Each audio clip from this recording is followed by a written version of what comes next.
And coming to here,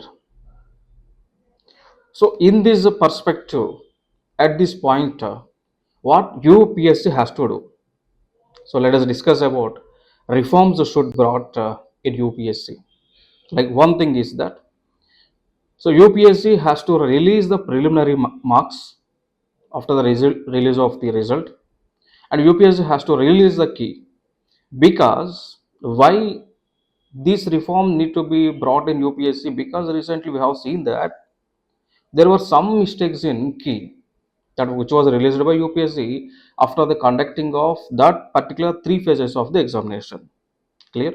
So there was some mistakes in the key, and also we also found that some mistakes are related to polity in polity.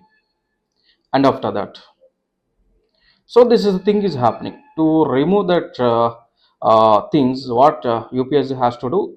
UPSC has to release the key and also marks of a preliminary examination before the mains examination. So that one positive aspect of that is that student get to know his marks and also his key, and also he can estimate his ability, that whether he can cope up in mains examination or not. If he is unable to, if he didn't get proper marks, then he has the time to rectify his mistakes and to develop his caliber clear for the mains examination. So that's one of the reform to be brought in UPSC. And coming to here, one more reform. So one more reform is that, so UPSC has to increase the time gap in between preliminary examination and mains examination.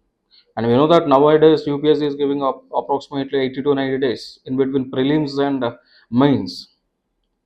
For example, if a person clears the prelims, he is not getting proper time for the mains examination, because for mains we have to write papers like qualifying papers. One is a local qualifying paper, English compulsory paper, and the student has to write essay paper, GS 1, 2, 3, 4, and along that with that papers he has to choose one optional paper, and with that optional paper he has to write two papers.